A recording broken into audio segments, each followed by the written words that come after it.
Hello everyone मु रंजन पुणी थे स्वागत करुच्ची आम YouTube channel Odia study room को। सो पिलाए तुम दशम श्रेणी इतिहास बहीर पंचम पाठ जोटा रही सुभाष चंद्र बोस आउ भारतीय जातीय सेना। तो तार जो पार्ट 1 वीडियो रे आम ऑलरेडी डिस्कस कर सारे सुभाष चंद्र बोस को विषय रे आद्य जीवन तांकर शिक्षा केमिति थिला तांकर जन्म ठू नेकी तांकर शिक्षा समाप्ति हेबा पर्यंत से विषय आम आलोचना करथिले। ता छड़ा तांकर राजनैतिक जीवन रो आरंभ केमिति हेतिला केमिति राजनैतिक जीवन गति करथिला गांधीजी सह मतभेद हैला तापरे नुआ दल गढ़िले ठीक अछि तापरे सी देश पई लड़िया पई भारत बाहर को मध्य जीवा पई साहस देखैथिले ठीक अछि। तापरे आमे पढिले बर्लिन ठारे सी जो कोन करथिले गोटे रेडियो प्रतिष्ठा करथिले आजाद हिंद फौज हमर आजाद हिंद रेडियो। ता छड़ा तांकर जो थिला कोन ना गोटे भारतीय संगठन गढ़िथिले गोटे सेना फ्री इंडिया आर्मी जोड़ा स्वाधीन भारत सैन्य बाहिनी गठन करथिले आउ ता माध्यम रे से ब्रिटिश इंडिया बा ब्रिटिश विरोध रे युद्ध जारी रखिथिले भारत बाहर मध्य रहिकी ठीक अछि।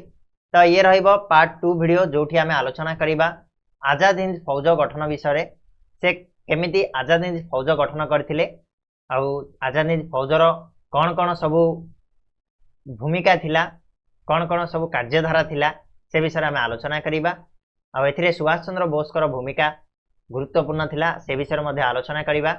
ताले वीडियो को लास्ट जाए देखिबा जदि वीडियो पसंद आसे लाइक करिबो चैनल जदि नुआ छ ताले सब्सक्राइब करि नबो। इतिहास हमर पूर्व पुरुष मानकर स्टोरी ताको आमे बहुत सुंदर भाबे पढिबा बुझिबा जा द्वारा तम माने आ सेकंड टाइम पय पढिया पड़िबोनी आराम से 2-3 जथर जदि सुनी दबो तमे भलो से एक्टिव लिसनर हुओ लिसन जते भलो से तमे सुनिबो सेते भलो से मन रखि परिबो राइट। चलो जीवा आजाद हिंद फौज गठन आमे पढिबा। तो जेते बेले कोन हला ना सुभाष चंद्र बोस जर्मनी रही कि ब्रिटिश विरोध रे युद्ध करिबा से देखिले जे कठिन हो जाउची जेहेतु जर्मनी बहुत दूर रे अछि से मनोनिवेश कले जे जापान जाइकी जापान सेते बेले बहुत बड़ शक्ति थिला तेणु जापान को जाइकी जापान रु भारत ब्रिटिश भारत विरोध रे आक्रमण करिबा सहज हो बोली से भाबिले आ से कोन कले जापान को चली गले आ जापान रे बास करथिबा भारतीय विप्लवी रासबिहारी बोस आ सेठारे भारतीय स्वाधीनता संघ गठन करथांदी। भारतीय विप्लवी रासबिहारी बोस जे कि जापान रे बास करथिले से सेठी गोटे संघ गठन करथिले जार ना होची भारतीय स्वाधीनता संघ। से कैप्टेन मोहन सिंह को नेतृत्व रे भारतीय जातीय बाहिनी बा आजाद हिंद फौज मध्य गठन करथिले। थाईलैंड राजधानी बैंकॉक ठारे अनुष्ठित भारत स्वाधीनता सम्मेलन रे निष्पत्ति अनुसार रासबिहारी सुभाष बोस को आजाद हिंद फौजर नेतृत्व नेवा पई जापान आसीबा को निमंत्रण कले। देखो रासबिहारी बोस जे कि जणे आगधाडीर नेता से जणे विप्लवी से सेठी गोटे भारतीय जातीय बाहिनी गठन करथिले जार ना थिला आजाद हिंद फौज। से थाईलैंड राजधानी बैंकॉक ठारे गोटे भारत स्वाधीनता सम्मेलन अनुष्ठित होइतिला सेठी निष्पत्ति नियागला जे सुभाष चंद्र बोस को आजाद हिंद फौजर नेतृत्व देवा पई तेणु से रासबिहारी बोस सुभाष चंद्र बोस को नेतृत्व नेवा पई आजाद हिंद फौजर नेतृत्व नेवा पई जापान आसीबा को निमंत्रण जणाइले। यह सुभाष बोस को गोटे सुवर्ण सुजोग प्रदान कला जापान जीवा पई ठीक अछि। तो 1943 फेब्रुआरी 8 तारिख रे सुभाष किले बंदर रु बुड़ा जहाज रे जापान अभिमुखे यात्रा कले लुचि लुचि की बुड़ा जहाज रे 1943 फेब्रुआरी 8 तारिख रे यात्रा आरंभ करथिले कोठु ना किले बंदर रु बुड़ा जहाज रे जापान अभिमुखे यात्रा कले। 1943 जून 13 रे टोकियो शहर रे से जाकी पहुंचीथिले। फेब्रुआरी 8 रु यात्रा आरंभ करिकी 1943 जून 13 रे से टोकियो शहर रे पहुंचिले आ सेठारे से जापान रो प्रधानमंत्री टोजोंग को सहित साक्षात करी 2टी रेडियो स्टेशन प्रतिष्ठा सह तांकठारु अन्यान्य साहाय्यर मध्य प्रतिश्रुति आदाय कले। जेतेबेले से 1943 जून 13 रे टोकियो रे पहुंचिले सेठारे से प्रथमे जाइकी जापान रो प्रधानमंत्री सेतेबेले थिले कि टोजोंग को सहित से साक्षात कले मिसिले आ सेठी से 2टा रेडियो स्टेशन स्थापन कले ता सहित तांकठारु अन्यान्य साहाय्य प्राप्ति पई मध्य प्रतिश्रुति से नैथिले। या पर 1943 जुलाई 2 तारिख रे सुभाष कौन कले ना जर्मनी रे पहुंचिले और सेठारे भारतीय स्वाधीनता संघ एवं आजाद हिंद फौजर नेतृत्व नेले ठीक अच्छे से सी कौन कले जर्मनी रे पहुंचते और सेठारे भारतीय स्वाधीनता संघ और आजाद हिंद फौजर नेतृत्व नहीं प्रेरणा रे आजाद हिंद फौजर सैन्य संख्या बढ़िबार लागिला और से सैन्य बाहिनी पुनर्गठन करथिले एवं सेना बाहिनी उन्नति श्रृंखला आनिया पई चेष्टा करथिले। आजाद हिंद फौजर सैन्य माने सुभाष को नेताजी आख्या भूषित कले सेठी सुभाष चंद्र बोस को नेताजी आख्या दिया को माने देइथिले आजाद हिंद फौजर सैन्य माने सुभाष चंद्र बोस को नेताजी बोली आख्या देइथिले ठीक अच्छे। तो 1943 जुलाई 2 तारिख में सुभाष चंद्र बोस जर्मनी गले जर्मनी रे स्वाधीनता संघ एवं आजाद हिंद फौजर नेतृत्व नेले तांका प्रेरणा रे आजाद हिंद फौजर सैन्य संख्या धीरे धीरे बढ़िले सैन्यर पुनर्गठन सी कले एवं सेना बाहिनी उन्नति और श्रृंखला केमिति अणा जाई परिबो से दिगरे बहुत गुडा काम करछन्ती के सुभाष चंद्र बोस आउ आजाद हिंद फौजर जो सैन्य माने थिले से माने ही सुभाष चंद्र बोस को नेताजी बोली आख्या देइथिले।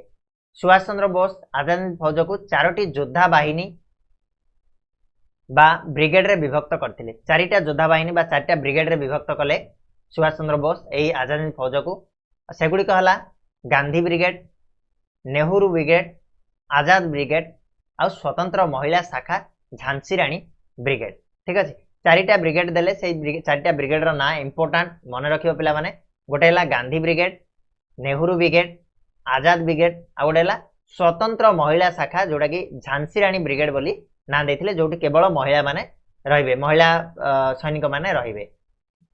कैप्टन लक्ष्मी सहगल महिला ब्रिगेड रो नेतृत्व नैथिले very very important question captain Lakshmi Sahgal जे कि महिला ब्रिगेड रो नेतृत्व नैथिले जोटा झांसी राणी ब्रिगेड थिला तार नेतृत्व नैथिले कैप्टन लक्ष्मी सहगल ठीक अच्छे।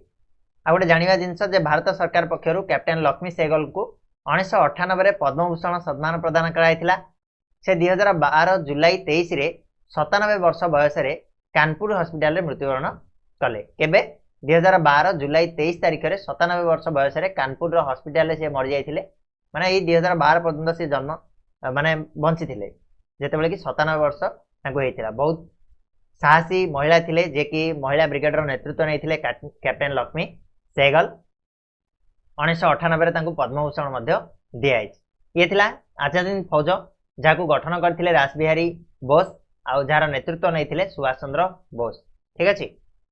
तापरे हमें देखिबा जे सुभाष चंद्र बोस गोटे सरकार गठन करथिले से सरकार गठनर अभिप्राय कौन थिला से विषय में आलोचना करिबा।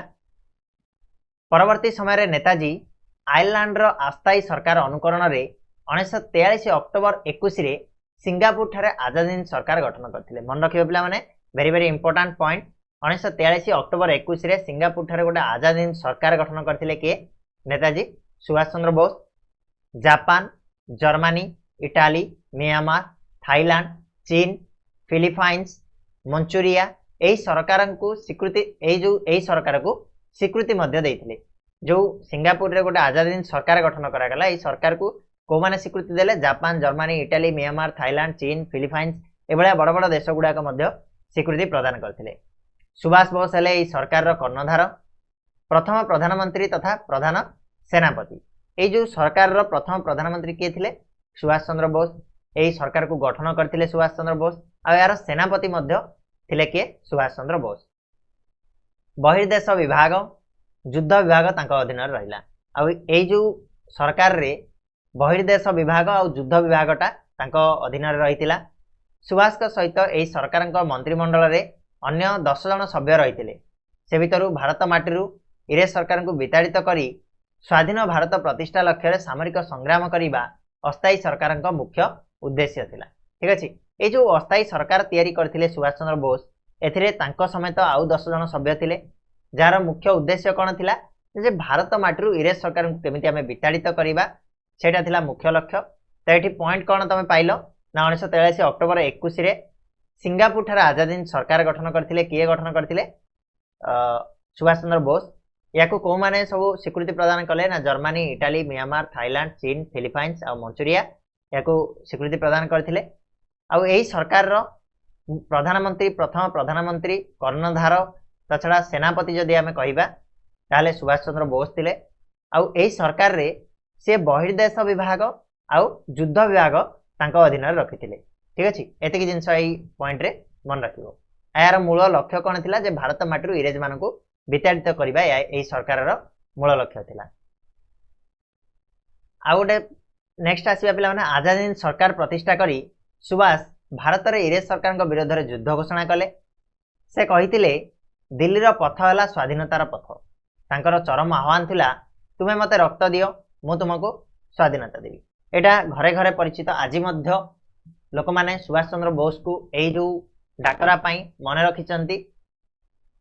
आजाद हिंद फौजर ए जो डाकरा आजाद हिंद सरकार ए जो डाकरा जे तुमे मते रक्त दियो मु तुमको स्वाधीनता देवी यही कथा कही कि सुभाष चंद्र बोस कही।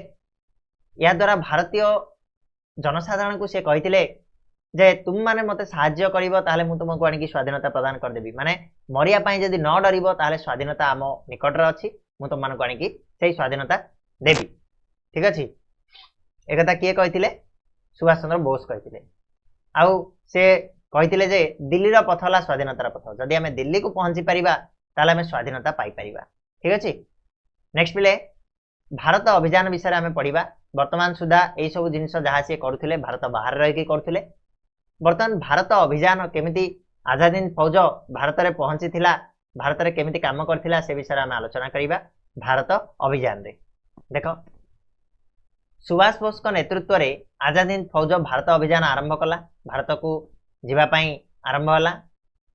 युद्ध आरंभ होबा को जाउथिला। नेताजी को गणध्वनि दिल्ली चलो और जय हिंद मंत्र रे उदीप्त होई आजाद हिंद बाहिनी भारतर पूर्व सीमांत रे पहुंचिला।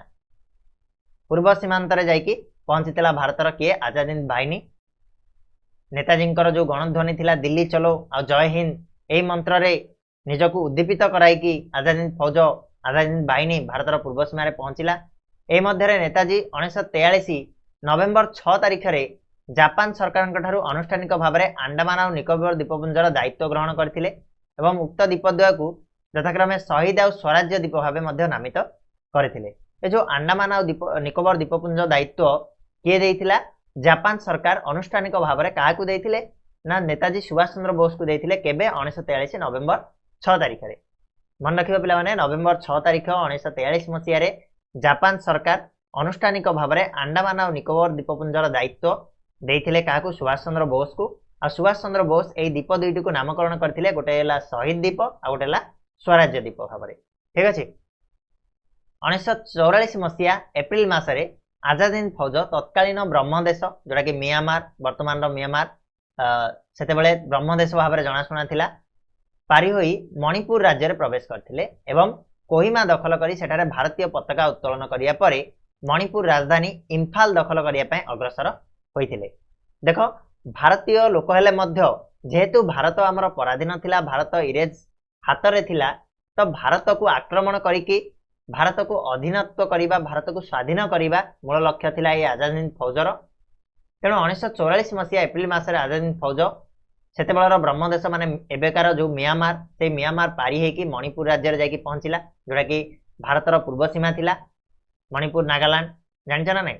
सेठी पहुंचिया परे से प्रथमे कोहिमा दखल कला तापरे सेठी भारतीय पताका उत्तोलन कला एवं परे मणिपुर राजधानी इम्फाल दखल कला आगको बढ़ी चलला। यापर प्रबल वर्षा आरंभ होबारु आजाद हिंद फौजर जोगाजोग व्यवस्था विपर्जय हो पड़ला। परस्पर को जोगाजोग करि पाले नाही वर्षा आरंभ होगला। ता सहित द्वितीय विश्वयुद्धर जापान रे पराजय आजाद हिंद फौजर विपर्जयर मध्य कारण होइतिला। जापान रो सहायता थिला आजाद हिंद फौज पई। तो द्वितीय विश्वयुद्धर जेतेबेले जापान पराजित हला सेतेबेले आजाद हिंद फौजर मध्य धीरे धीरे अवसान घटिबार लागिला विपर्जय होबार लागिला। जापान भारतीय जातीय सेना को साहाय्य करिवार समस्त संभावना बंद हो गला। ब्रिटिश सेना भारतर उत्तर पूर्व सीमा पर्यंत माड़ी आसी आसाम समेत केतेक अंचल निज नियंत्रण रखी सारिथिला। माने सेही समय ब्रिटिश सेना कौन कला ना भारतर उत्तर पूर्व सीमा पर्यंत माड़ी आसिकी आसाम छड़ा आ अन्य केतेक अंचल को माड़ी बसिला। अवशिष्ट सैन्य निकट में पछकू फेरिबा व्यतीत अन्य कौनसी रास्ता नथिला। आ जो ये आजाद हिंद फौजर जो अवशिष्ट सैन्य माने थिले सेमाने आ पछकू फेरिबा छड़ा आ तांकर किछि रास्ता नथिला। सेमाने आगकू बढ़ी पारले नाही बुझिबाला नाही। तो एबळे आबरे आजाद हिंद फौजर अवसान घटिला। 1945 मसिया सेप्टेम्बर मासरे तीन सेनाध्यक्ष शाहनवाजा खां प्रेम सहगल आ गुरु दयाल सिंह ढिलन ब्रिटिश सरकार द्वारा गिरफ हेले एवं सेही वर्ष नवेम्बर 5 तारिख रे दिल्लीर लाल किला रे अनुष्ठित सामरिक अदालतर सम्मुखीन हेले।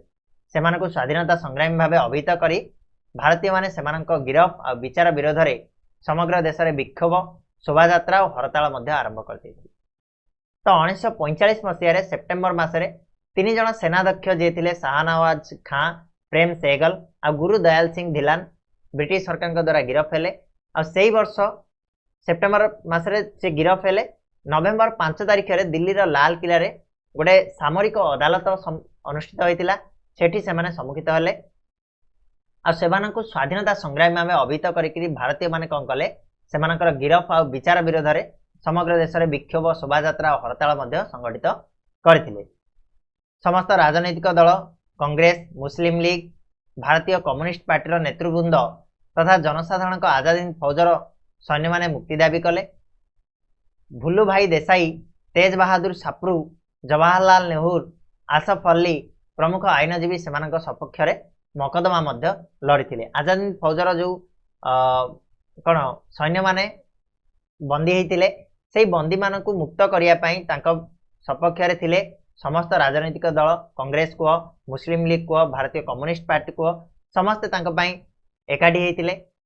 ता सता किछि आईनजीवी भुल्लु भाई देसाई, आसफ अली, जवाहरलाल नेहरू, तेज बहादुर साप्रू यही सब आईनजीवी माने तांको सपक्ष रे मकदमा मध्य लड़िले। इंग्रेज सरकार विरोध में प्रबल जनमत प्रकाश पाइबारु सामरिक अदालत सेमानकु दोषी साब्यस्त करने सत्वे भारतर तत्कालीन भाइसराय लॉर्ड वावेल अभियुक्त मानकु 1946 जनवरी 1 तारिख रे मुक्त कर दिए। ठीक अच्छे, सामरिक अदालत तांकु दोषी साब्यस्त करिथिला किंतु जेहेतु जनमत प्रकाश पाइला तांको विरोध रे इंग्रेज सरकार विरोध रे तो सेतेबेलर जो भाइसराय थिले लॉर्ड वावेल से अभियुक्त मानकु 1946 जनवरी 1 तारिख रे तांको मुक्त कर दिए।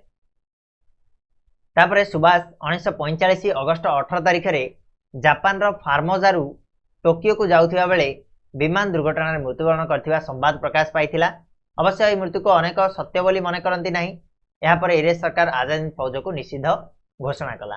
देखो 1945 अगस्ट 18 तारिख रे जापान रो फार्मोजारू टोकियो को जाउथिबा बेले विमान दुर्घटना रे मृत्युवरण हेतिबा कथा प्रकाश पाइथिला। एमिति बहुत थर होईची जे सुभाष चंद्र बोस निजको मृत घोषणा करके पुणी फेरी आसचंदी। तेणु बहुत लोक यही जो घटना को सत बोली मानिलेनी। एबे मध्य सुभाष चंद्र बोस बंचिचंती आउ देश बाहर रही युद्ध करचंती बोली सेमाने भाबिले। आज मध्य यही जिनस गोटे मिस्ट्री हेकी रही। सुभाष चंद्र बोस प्रकृत में जीवंत थिले ना सेतेबेले मृत्यु कर नैथिले ता उपरे आज मध्य कोर्ट रे विचाराधीन चली। एबे मध्य किछि न्यूज तमे देखि परिबो। रिसेंटली गोटे न्यूज आस्तिला तांको उपरे जे सुभाष चंद्र बोस प्रकृत में विमान दुर्घटना रे मरी नथिले, तांको मारी दिया आइथिला। एई टाइप रो घटना मध्य सामना को आसुची। तो सेटा हमें जानि नाहंती। हमें एतिकी जानिछंती जे एमिति गोटे खबर आस्तिला 1945 अगस्ट 18 रे जापान रु फॉर्मोज रु टोकियो को जाउथिया बेले विमान दुर्घटना रे मृत्युवरण होईची बोली। ठीक अछि। आ या परे परे जेहेतु नेताजी मरी गले सेतेबेले आजाद हिंद फौज को सरकार निषिद्ध घोषणा कला। ऐतिहासिक दृष्टिकोण आम जदि विचार करी देखिबा ताले नेताजी आजाद हिंद फौज प्रकृत पक्ष में व्यर्थ होई नाही। घोषित लक्ष्य पूरण में संपूर्ण सफल होई नथिले मध्य भारतर स्वाधीनता इतिहास रे आजाद हिंद फौज अभियान रो फल थिला। भारत को स्वाधीनता करिबारे सुदूर प्रसारी फल वहन करथिला ए आजाद हिंद फौज। आजाद हिंद फौज संग्राम रो तत्क्षणिक फल हिसाब रे भारतीय नौसेना ब्रिटिश शासन विरोध में विद्रोह घोषणा करथिले। आजाद हिंद सरकार मुख्य भाव में नेताजी सुभाष बोस भारत वर्षर स्वाधीनता दाबी को एक अंतर्जातिक प्रश्न में परिणत करथिले। खाली जे भारत भितर थिला ता नुह, भारत बाहरी जाइए जेहेतु लड़ाई कले गोटे अंतर्जातिक प्रश्न में परिणत है। ये जो भारतर स्वाधीनता संग्राम, स्वाधीनता दाबी। यह व्यतीत आजाद हिंद फौज विचार को केन्द्र करी 1945 मसीहार शेष भाग में सारा भारत में जो उत्तेजना ब्रिटिश विरोधी आंदोलन होता ता सरकार को क्रमशः भयभीत कर देइथिला। 1945 जो आंदोलन आजाद हिंद फौजर चिंताधारा को लेकिन होता ब्रिटिश विरोधी आंदोलन सेटा ब्रिटिश सरकार को डरई देइथिला, भयभीत कर देइथिला। ब्रिटिश शक्ति उपर चरम आघात करी यह स्वाधीनता प्राप्तिर पथ को मध्य सुगम करथिला। तापरे ज्वलंत देशात्मबोध, साहसिकता, सांगठनिक दक्षता पाई सुभाष बोस को उच्छ्वसित प्रशंसा करा जाए। द्वितीय विश्वयुद्धर शेष पर्यायर भारतर स्वाधीनता आंदोलन में जितेबाला मौली जाइथिला ठीक से समय आजाद फौजर कार्यकलाप यह नवजीवन प्रदान करथिला। द्वितीय विश्वयुद्धर शेष बेलू स्वाधीनता आंदोलन टिके थमी जाइथिला सेतेबेले आजाद हिंद फौजर भूमिका थिला गुरुत्वपूर्ण। से ए जो आंदोलन को आउ टिके बढ़ाया पई नियारे जमिति घिओ ढालती सेमितिका काम करथिला। भारतर स्वाधीनतार स्वाद चाखिबा हुए तो सुभाष बोस को भाग्य नथिला। स्वाधीन होइथिला भारत सेटाकू सुभाष चंद्र बोस देखि पारि नथिले। 1947 मसीह भारत स्वाधीनता हला बेलू सी मृत्युवरण करथिले। एते बड़ गोटे नेता जे कि भारत पाई निजर जीवन को उत्सर्ग करथिले सी ए स्वाधीनतार स्वाद को चाखि पारि नथिले, जोटा आम पाई बहुत ही गोटे दुखर विषय बोली आमे कहि परिबा पिला माने। किंतु जने देशप्रेमी अन्यान्य जातीयतावादी संग्रामी रूपे सुभाष बोस भारतर स्वाधीनता संग्राम काल जो उल्लेखनीय भूमिका ग्रहण करथिले सेतिपई सी निहाती भाबे आम पाखरे अमर होइक रहिसंदी। आज मध्य आमे तांकू मने पकाउछंदी, आज मध्य आमे तांकू निज हृदय रे स्थान देइछंदी। आज मध्य जेतेबेले स्वाधीनता कथा उठिबो सेतेबेले बड़ बड़ नेता मानक मध्य सुभाष चंद्र बोस नेताजी भाव में परिगणित होउछंती, परिगणित होउथिबे आ आगकू मध्य परिगणित हेबे। ठीक अछि। तो ये थिला सुभाष चंद्र बोस कर अवदान आमर भारतीय जातीय आंदोलन रे। एठी आमे पढ़िले तांकर आद्य जीवन, तांकर शिक्षा, तापरे भारतीय जो राजनीति क्षेत्र रे तांकर अवदान, भारतीय स्वाधीनता पाई तांकर अवदान, देश बाहर रही केमिति देश पाई से काम करथिले, आजाद हिंद फौजर गठन विषय आमे पढ़िले। ठीक अछि पिला माने। तो आशा करछि वीडियो रे संपूर्ण भावे तमानकू डिटेल रे बुझेई पारथिबी जिंसटा को। आशा करछि तमाने मध्य टिके भल से पढ़ी नब। या परे खाली शुणी देले हबनी, शुणी देला परे निजे टिके पढ़, तापरे आउ थरे टिके शुणी दब, ताले मन रहि जिवो सब जिंस बिल्कुल पुंखानुपुंख भाबरे। ठीक अछि। तो ए वीडियो रे एतिकी। पुणी नेक्स्ट वीडियो रे आमे आर प्रश्नावली रो उत्तर नै के आसीबा। सेतबेले जाय चैनल को सब्सक्राइब करि नैथिबो, ता सहित बेल नोटिफिकेशन को ऑन करके रखिथिबो। ठीक अछि। रहिबा पुणी नेक्स्ट वीडियो रे मिसिबा। सेतबेले जाय धन्यवाद।